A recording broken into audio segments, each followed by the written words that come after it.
बहुत ही प्रिविलेज का मौका है कि आप लोगों ने मुझे यहाँ बुलाया गिद्ध पे बोलने के लिए। और मुझे मालूम है कि हम लोगों को काफ़ी देर हो गई है, इसलिए मैं तुरंत अपना प्रेजेंटेशन शुरू करता हूँ। जिससे और मैं आपको अपने प्रेजेंटेशन में ये बताऊँगा कि गिद्ध क्या है, उनका क्या रोल है हमारे एनवायरनमेंट में, और उनकी जनसंख्या या पॉपुलेशन को क्या हुआ जिसकी वजह से अब हमें उनकी संरक्षण की जरूरत पड़ेगी। आपको मालूम है, आप तो सब बहुत छोटे हैं, आप लोगों ने शायद इतने गिद्ध नहीं देखे होंगे। हमारे देश में करीब 4 करोड़ गिद्ध हैं, और जो लोग 1960 या 1970 में पैदा हुए उन्होंने देखे होंगे कि जहाँ देखो वहाँ गिद्ध हुआ करते थे। और 1990 के दशक के बाद ज़्यादातर ये समाप्त हो गए। तो इसकी मैं आपको एक स्टोरी बताऊंगा, और अब हम लोग क्या कर रहे हैं गिद्ध के बचाने के। तो गिद्ध जो है वो एक सामाजिक पक्षी है, वो अकेला नहीं रह सकता है। वो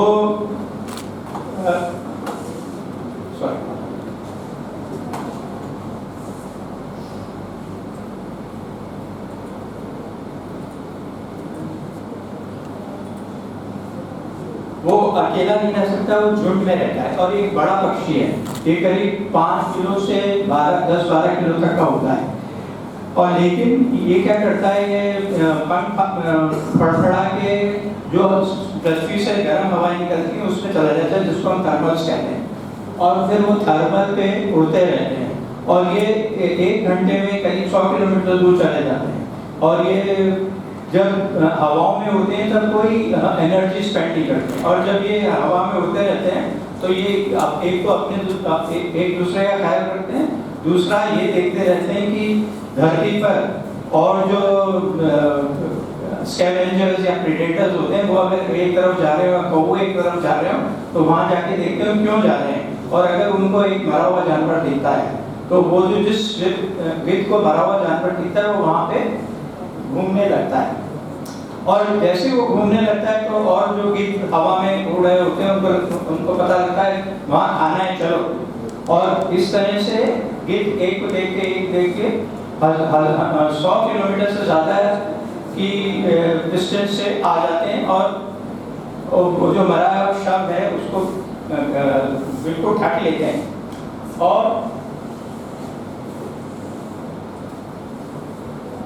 तुरंत करीब 30 मिनट के समय में एक 300-400 किलो की गाय को समाप्त कर जाते हैं। और उसका कारण ये है कि ये जो गिद्ध हैं ये इवॉल्व हुए हैं स्कैवेंजिंग के लिए। ये गिद्ध जो है केवल मरे हुए जानवरों को खाते हैं, मारते कभी नहीं है। और जब जानवर मर जाता है तो उसको एकदम से ढूंढ लेते हैं और मिनटों में उसको खा लेते हैं। उसका कारण ये कि इनकी जो जीभ होती है बहुत लंबी होती है, और उसमें पीछे कटी हुई होती है, और उसमें बीच में एक बड़ा सा डिप्रेशन होता है, जिसकी वजह से वो मीट फटाफट खा जाता है। और आपको मालूम है, जो भी मरा हुआ जानवर है वो जैसे ही मृत्यु होती है, मरे हुए जानवर पे फंगस और बैक्टीरिया मल्टीप्लाई करने लगते हैं, और करोड़ों की संख्या में मल्टीप्लाई करते हैं। उसके बाद वो एक आवरण बना देते हैं। एक बार इन बैक्टीरिया और फंगस ने आवरण बना दिया तो आप उसको मार नहीं सकते, ना दवा से, ना टेम्परेचर वेरिएशन किसी से। और ये जो फंगस और बैक्टीरिया होते हैं ये धरती में चले जाते हैं, सॉइल और वाटर को पोल्यूट कर देते हैं, और जहाँ भी हेल्दी होस्ट मिलता है या जानवर या आदमी उसमें चले जाते हैं और उसमें बीमारी फैलाते हैं। और एक अध्ययन से पता चला है कि अलग अलग तरह की बीमारियाँ ऐसे मरे हुए शवों में बनती हैं। लेकिन गिद्ध क्या है, जैसे ही पशु मरा उसको बाहर फेंका तुरंत आ जाएंगे, और वो सारा जो ऑर्गेनिक चीज़ होती है वो खा लेते हैं, जिससे कि फंगस और बैक्टीरिया ग्रो ही नहीं कर पाते। इससे वो हम सबके हेल्थ के लिए बहुत ही बड़े सहायक हैं। और दुनिया में 23 तरह के गिद्ध मिलते हैं, और 16 तरह के गिद्ध एशिया और अफ्रीका में मिलते हैं। और उन 16 में से 11 गिद्ध विलुप्त होने की कगार पे हैं, क्रिटिकली एंडेंजर्ड है। हमारे यहाँ 9 प्रजाति के गिद्ध मिलते हैं, और ये 9 प्रजाति के गिद्ध एक ही तरह का भोजन खाते हैं। ये मरे हुए जानवर को ही खाते हैं। लेकिन वो इस तरह खाते हैं और मरे हुए जानवर खाते हैं, लेकिन वो अलग अलग उनका भाग खाते हैं और अलग अलग समय पे खाते हैं। और मरे हुए जानवर का कोई भी भाग ऐसा नहीं होता वो खाली छोड़ दें जिससे कि उसमें बैक्टीरिया और फंगस बढ़े। एक इस तरह का गिद्ध जिसे हम बोलते हैं सिनेरियस वर्चर, और ये गिद्ध जिससे, और एक गिद्ध होता है राजगिद्ध। ये दो गिद्ध जो हैं वो उसमें से उसका शरीर में का खाल उधेड़ देते हैं और उसके बाद और केवल वो जो खाल होती है और उसके बाद मसल्स जो लगे तो वो खाते हैं। और एक गिद्ध ये होता है जिसे हम बोलते हैं इजिप्शियन वल्चर। इजिप्शियन वल्चर जो है, और जब गिद्ध खा चुके हैं तब वो आता है और वो जो हड्डियों के पास मांस या टेंडन्स लगे होते हैं वो खाता है। और वो एक काम और करता है कि जो मरे हुए जानवर को खाने के लिए कुत्ते, भेड़िया या सियार वो आते हैं और वो जो ड्रॉपिंग करते हैं खाते हुए, उन ड्रॉपिंग को खा जाता है जिससे कि पूर्णतः सफाई हो जाती है। और एक ये गिद्ध है जिसको हम बोलते हैं बियर्डेड वल्चर, और ये क्या खाता है, केवल हड्डियों में से बोन मैरो खाता है। और वो क्या करता है, जब और गिद्ध सब खा लेते हैं और केवल हड्डियां बचती हैं तो वही हड्डी उठा के ऊपर ले जाता है और जमीन पे फेंकता है, हड्डी टूट जाती है तो वो उसके अंदर का बोन मैरो खाता है और उसको उसकी लंबी जुबान होती है सब साफ कर देता है उससे। और ये गिद्ध केवल ऊंचे पहाड़ी क्षेत्रों में मिलता है। तो गिद्ध हमारे यहाँ इतने, जब हम कहते हैं कि हमारे यहाँ गिद्ध बहुत थे, ये सोचना भी बड़ा मुश्किल है कितने गिद्ध थे, करीब 4 करोड़ गिद्ध। ये फोटो हम लोग ने दिल्ली में ली है 1984 में, और यहाँ आप देखिए कोई भी जगह ऐसी नहीं है जहाँ गिद्ध नहीं है। और ये जो है वो यहाँ पे वो मरे हुए जानवर डालते थे और तुरंत गिद्ध आते थे और खा जाते थे। और आपको देखते हैं वो पीछे एक हाउसिंग कॉलोनी है और वहाँ बदबू नहीं आती थी। क्यों नहीं आती थी? बदबू क्या होती है, जो मरा हुआ जानवर जैसे ऑर्गेनिक मटेरियल है उस पर बैक्टीरिया और फंगस एक्शन से बदबू निकलती है। अगर बदबू आ रही है इसके मतलब फंगस और बैक्टीरिया है। लेकिन गिद्ध इतनी अच्छी तरह सफाई करते थे उन मरे हुए जानवरों का कि गिद्ध वो बदबू भी नहीं आती। और हमारे देश में एक कम्युनिटी है जो अपना रोजी रोटी मरे हुए जानवरों का खाल बेच के और उनकी हड्डियां बेच के चलाती थी, लेकिन अब वो सब डेवलप हो रहे हैं क्योंकि गिद्ध नहीं बचे हैं। होता क्या था कि ये लोग सुबह उठ के गिद्ध के देखते थे कहाँ हैं, और जहाँ गिद्ध घूम रहे होते थे वहाँ जाते थे और उनको एक मरा हुआ शव मिल जाता था। तो जैसे ही मरा हुआ शव मिला उन्होंने खाल निकालनी शुरू करी। इतने में गिद्ध आए, उन्होंने उसका मांस खाया और आधा घंटा उन्होंने वेट किया, उसके बाद मांस खत्म कर दिया, हड्डियां बची और वो हड्डी उठा के ले गए।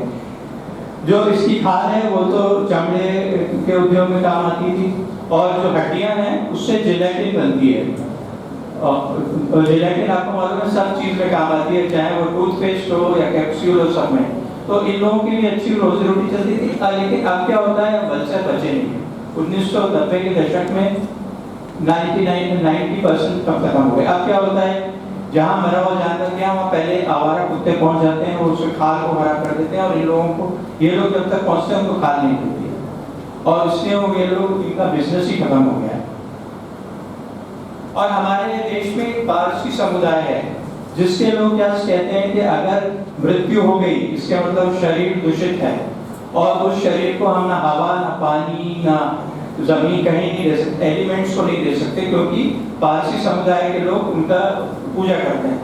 तो वो लोग क्या करते हैं, उनका जब प्रियजन मर जाते हैं तो वो उनके कुछ स्ट्रक्चर्स बनाए हुए हैं जिनको डॉगमा कहते हैं, और कई डॉगमा एक जगह स्थापित होते हैं जिनको टावर ऑफ साइलेंस कहते हैं।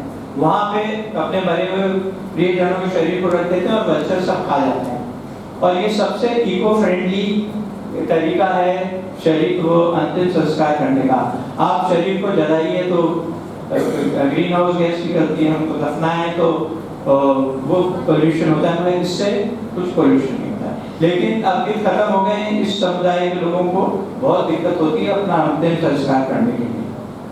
तो गिद्ध मनुष्य के लिए बहुत ही आवश्यक और उपयोगी चीज है। वैसे तो सारी जितने एनिमल्स, प्लांट्स नेचर ने बनाए हुए उनकी इम्पोर्टेंस है, लेकिन हमको ये बताने के लिए कि गौरैया या स्पैरो अगर चली जाए तो क्या होगा, कहना मुश्किल है, लेकिन आप अगर गिद्ध चला जाए तो हम कह सकते हैं कि हमको और पशुओं को कितना नुकसान होगा। और फिर आपने अभी जटायु का जिक्र सुना। जटायु तो हमारे स्क्रिप्चर्स में प्रोमिनेंटली बहुत प्रोमिनेंट स्पेस है। उन्होंने जैसे जटायु ने रावण से झगड़ा किया सीता माता को बताने के लिए, और संपाति ने एक्चुअली ये बताया कि सीता बैठी कहाँ है लंका में, क्योंकि पुराणों में ऐसा लिखा है कि गिद्धों की दृष्टि बहुत तेज होती है। इतनी तेज तो नहीं होती मगर काफी अच्छा वो देखते हैं ऊपर से। तो बहुत समय से गिद्धों की इम्पोर्टेंस है हमारे इंडियन वे ऑफ लाइफ में।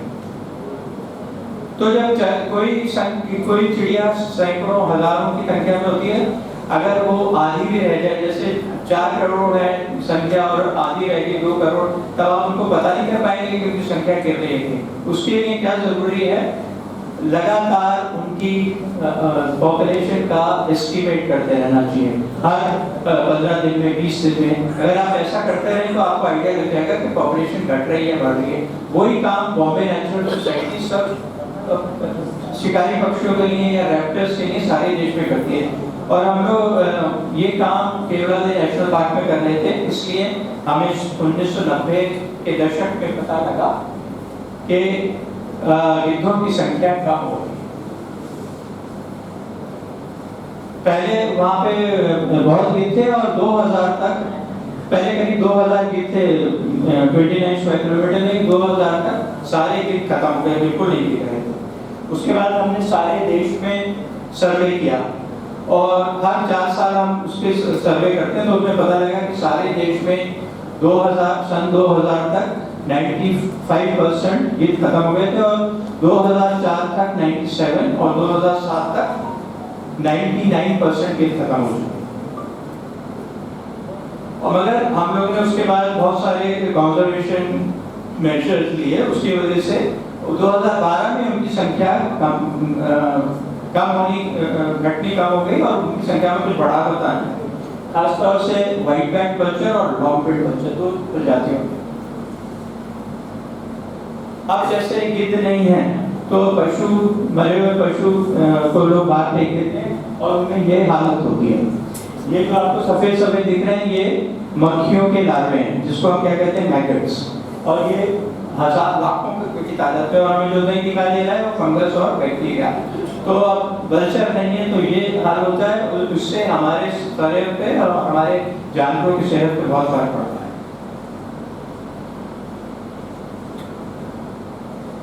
अब ये भी क्या होता है, हमारे यहाँ जो आवारा कुत्ते होते हैं उनकी संख्या भी बढ़ रही है। उसका कारण क्या है कि जब गिद्ध हुआ करते थे तो जैसे ही पशु मरा, गिद्ध आके उसको पूरा ढक लेते थे और कुत्तों को कोई चांस नहीं मिलता था कि उसमें से खाना खा लें, उसमें से मीट ले लें। लेकिन अब क्या होता है, गिद्ध नहीं है, कुत्ते हैं और कुत्तों को खूब भोजन मिलता है। और कुत्ते क्या एक तरह के वर्मिन हैं, जहाँ उनको खूब अच्छा भोजन मिलेगा तो उनके जो बच्चे होंगे, ज्यादा बच्चे होंगे। और कुत्ते क्या होते हैं, कैनिबल होते हैं। कैनिबल क्या होते हैं, वो दूसरे के पिल्लों को मार देते हैं। तो कुत्ता क्या करता है, एक ऐसी जगह जाके बच्चे देता है कि वहाँ कुत्ते नहीं आ पाए। लेकिन जब खाना बहुत होता है तब कैनिबल नहीं होता है, तो कुत्ते जहाँ पे मरे हुए जानवर जाते हैं उनमें गाय के कंकाल जो पड़े रहते हैं उसमें बच्चे दे देते हैं। और वो बच्चे जो बड़े होते हैं वो खूंखार होते हैं, अगर आदमी को देखते हैं या जानवर को देखते हैं तो अटैक करते हैं। और आपको मालूम है कि कुत्तों से बहुत सारी बीमारी फैलती है, रेबीज एक है।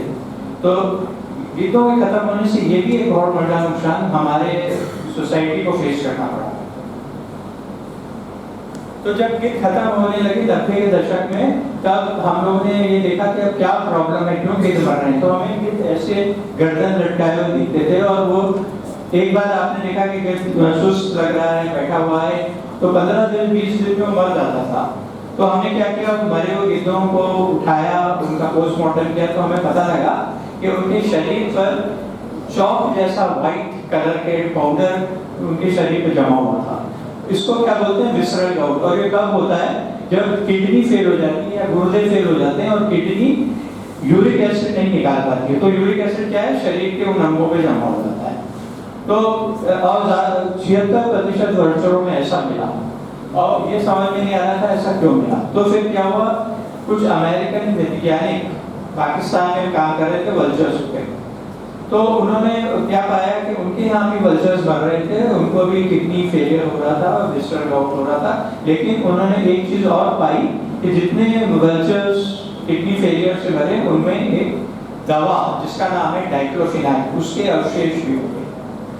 तो डाइक्लोफिनाक नाम की जो दवा है वो दर्द निवारक दवा है और बुखार उतारती है, और हम लोग भी यूज करते हैं। आपने देखा होगा आइडेक्स यूज कर रहे हैं, वोवलिन यूज कर रहे हैं, वोवरान यूज कर रहे हैं, उसमें सब में डाइक्लोफिनाक होती है और ये दवा पशुओं को भी दी जाती है। तो पाकिस्तानी वैज्ञानिकों को क्या किया, वल्चरों को वो दवा पिलाई और भैंस को दवा दी, और वो जब मर गई तो उसका मीट वल्चर को खिलाया, वल्चर मर गए और उनको किडनी फेल हो गई और यूरिक एसिड डिपॉजिट हो गया। तो ये काफी देखकर से सिद्ध हो गया कि वल्चर डाइक्लोफिनाक से मर रहे हैं। फिर जब पाकिस्तान में पता लगा तो हमने जो हमारे यहाँ मरे हुए वल्चर मिले थे उनके नमूनों को देखा, तो और जितने 76% जो विस्टरल गॉट से मरे थे उन सब में डाइक्लोफिनाक के अवशेष थे। तो डाइक्लोफिनाक जो एक दवा है वो मनुष्यों पशुओं के लिए बहुत इफेक्टिव है। आप दवा गायों और पशुओं को दवा दीजिए या आप दवा दीजिए, वो एक ब्लड ब्रेन बैरियर होता है उसको तोड़ देती है, वो फटाफट ब्रेन में चली जाती है। उससे क्या होता है, उसका असर बहुत जल्दी होता है। दवा दीजिए 15 मिनट में आपको आराम आएगा। आपने देखा खिलाड़ी लोग जिन्हें चोट लग गई उन्होंने फटाफट वो स्प्रे किया और फिर खेलने लगे। इतनी असरदार होती है डाइक्लोफिनाक दवा, और पशुओं के लिए भी मनुष्यों के लिए, लेकिन गिद्धों के लिए जहर है, उतना ही बड़ा जहर है जितना साइनाइड मनुष्यों के लिए। तो जब ये हम लोगों ने देखा कि डाइक्लोफिनाक की वजह से मर रहे हैं, तो हमने फिर देखा कि डाइक्लोफिनाक कितनी यूज हो रही थी। तो डाइक्लोफिनाक काफी यूज हो रही थी, जिससे ये लगता था कि डाइक्लोफिनाक की वजह से ही सब गिद्ध मर रहे हैं। पैसे डाइक्लोफिनाक का टीका लगाया जाता है, लेकिन जब ये पता लगा कि डाइक्लोफिनाक की वजह से मर रहे हैं तो हमने कहा कि ऐसा कैसे हो सकता है कि करोड़ों गिद्ध डाइक्लोफिनाक से ही मर गए। तो उसके लिए हमने मॉडलिंग करी और पता लगाया कि कितनी डाइक्लोफिनाक होनी चाहिए जिससे कितने गिद्ध मर सकते हैं। तो उससे पता लगा कि अगर केवल 100 में से एक भी मरे हुए जानवर में डाइक्लोफिनाक है तो उससे कितनी पॉपुलेशन में कमी आ सकती है। उसका कारण ये है कि वल्चर अगर यहाँ डाइक्लोफिनाक नहीं यूज हो रही है, 200 किलोमीटर दूर हो रही हो, तो वल्चर वहाँ जाके भी खा के आएगा, मर जाएगा। और ये इन सब चीज़ों को ध्यान में रखते हुए हमने ये निकाला कि बहुत कम कार्कस में भी अगर डाइक्लोफिनाक है तो उससे ऐसा हो सकता है। उसके बाद हम लोगों ने भारत सरकार से जब कहा कि डाइक्लोफिनाक से वल्चर मर रहे हैं तो उसको बैन पर प्रतिबंध लगाना चाहिए, तो उन्होंने कहा कि जब तक हमारे पास इसका कोई ऑल्टरनेटिव नहीं होगा हमें इस पर प्रतिबंध लगाना मुश्किल होगा। तो हमने ये देखना शुरू किया कि डाइक्लोफिनाक की बजाय कौन सी दवा यूज की जाए जो कि सेफ हो। तो हम एक मिलॉक्सिडिल नामक दवा है, उसका हमने वल्चर में परीक्षण किया और गायों पे भी किया, तो वो दवा सेफ पाई गई। इसलिए हमने गवर्नमेंट ऑफ इंडिया को रिकमेंड किया कि डाइक्लोफिनाक की जगह ये दवा यूज हो। तो अब हम और दवाओं पे भी टेस्ट करके देख रहे हैं। तो 3 दवाएं और हैं जो पाई गई हैं जिसमें से वल्चर मर सकता है। तो जब वल्चरों की संख्या इतनी, वल्चर क्या है, बहुत धीरे धीरे प्रजनन करता है और लंबी उम्र तक जीता है, 35-40 साल तक जीता है। वर्ष में एक ही बच्चा देता है और एक बार जोड़ा बना देता है तो सदा के लिए जोड़ा बन जाता है। और एक अंडा देता है, उसमें से भी केवल 50% सक्सेसफुल होते हैं। तो बहुत धीरे से उसकी संख्या बढ़ती है। तो ऐसी चिड़ियों में अगर 99% गिरावट आ जाए तो आप ये समझिए कि अब उसका विलुप्त होना निश्चित है। तो जब हमें पता लगा कि ये सिचुएशन, तो हमने सोचा उसका एक कंजर्वेशन ब्रीडिंग प्रोग्राम किया जाए, उनको पकड़ के लाया जाए ऐसी जगह पे जहाँ उनको ब्रीड किया जाए, और जब जो बाहर खतरा है जैसे डाइक्लोफिनाक जब तक वो नहीं हटे तब तो उनको ब्रीड किया जाए, जब हट जाए तब उनको बाहर छोड़ा जाए। तो हमने इन 3 प्रजातियों का लॉन्ग बिल्ड, स्लेंडर बिल और व्हाइट बैक का प्रजनन शुरू किया। और ये हमने शुरू किया 2004 में। अब हमारे देश में 8 इस तरह के केंद्र हैं और अब हमारे गोरखपुर में एक केंद्र बन रहा है, वो बनेगा राजगीर का, जो कि अभी तक इंडिया में कहीं नहीं, दुनिया में कहीं नहीं है, कंजर्वेशन ब्रीडिंग सेंटर। वो इसलिए उसमें आप लोगों की बहुत बड़ी जिम्मेदारी है कि वो सही चले और उसके बाद रिलीज हो, सर्वाइव करे। आप सब यंग हैं, आप सबको इसमें कंजर्वेशन में भी देखना चाहिए एम्प्लॉयमेंट अपॉर्चुनिटीज, जिससे कि आप इसमें कंट्रीब्यूट कर पाए। तो ये एक टिपिकल वल्चर कंजर्वेशन सेंटर है जो कि हरियाणा पंजाब में है। 5 एकड़ में फैला हुआ है और अलग अलग तरह के पिंजड़े हैं जिसमें हम लोग गिद्ध रखते हैं। आप जब गिद्धों को कैप्टिविटी में रखें ना, सबसे बड़ी समस्या आपके सामने क्या आती है? बीमारी की। और अगर बीमारी फैलेगी तो आपके साथ चिड़िया मर जाएंगी। तो हम लोग उस बारे में बहुत ध्यान रखते हैं। तो जब हम गिद्ध अपने सेंटर पे लाते हैं तो एक फैसिलिटी है जिसे हम क्वारंटाइन फैसिलिटी कहते हैं, और 10 किलोमीटर दूर है। तो पहले वहाँ लाते हैं, उनको हम 45 दिन रखते हैं और अगर उन्हें कोई बीमारी नहीं आई तब वो हम अपने सेंटर पे लाते हैं। और हमारे सेंटर में अलग अलग तरह की एवरीज हैं या पिंजड़े हैं जिसमें हम लोग गिद्धों को रखते हैं। और हम लोग क्या करते हैं, या तो बच्चे लेके आते हैं या 1 साल के गिद्ध लेके आते हैं। और आप गिद्ध को ना 1 से 5 साल तक भी उनकी उम्र का पता कर सकते हैं। उसके बाद वो 5 साल का या 35 साल का उसमें पता नहीं लगता। इसलिए हम बच्चे लाते हैं और 1 साल के, और फिर उनको हम क्वारंटाइन करते हैं और जब उसके बाद हम लोग उनको सेंटर में लाते हैं। तो हमारे सेंटर में जो सबसे बड़ी का पिंजड़ा या एवरी है वो 100 फीट लंबी, 40 फीट चौड़ी और 20 फीट ऊंची है। और क्योंकि गिद्ध सोशल बर्ड है, हम लोग 30 से 35 गिद्ध इसमें रखते हैं और उसमें हमने उनको सब फैसिलिटी दी है। ब्रीडिंग के लिए हमने उनपे खाट लगा दी है, तो 5 बाई 4 फीट की है, उनको नहाने के लिए जगह है। और ऊपर 2 तरह के जाल हैं। एक जाल जो सबसे ऊपर है वो तो लोहे का है, उसके नीचे नेटलॉन का जाल है, तो अगर बच्चे उस पर टकराएगी तो उसको चोट नहीं लगेगी। और इसमें देखिए बड़ी बड़ी खिड़कियां हैं जिसमें से खूब हवा आ सकती है, वेंटिलेशन अच्छा है और सारी सुविधाएं हैं। और हमारे पास एवरी है जिसमें हम लोग और तरह के काम करते हैं। और हम लोग जो वल्चर जब लाते हैं तो उन पे निशानी या उनका आइडेंटिफिकेशन बहुत जरूरी है। तो हम उनके पंख में एक विंग टैग लगा देते हैं, पैर में रिंग लगाते हैं और उनकी जो मसल है उसमें माइक्रोचिप लगाते हैं। माइक्रोचिप का एक नंबर होता है और वो सदा के लिए रहता है। उसको आप रीडर ले जाइए उसके पास, तो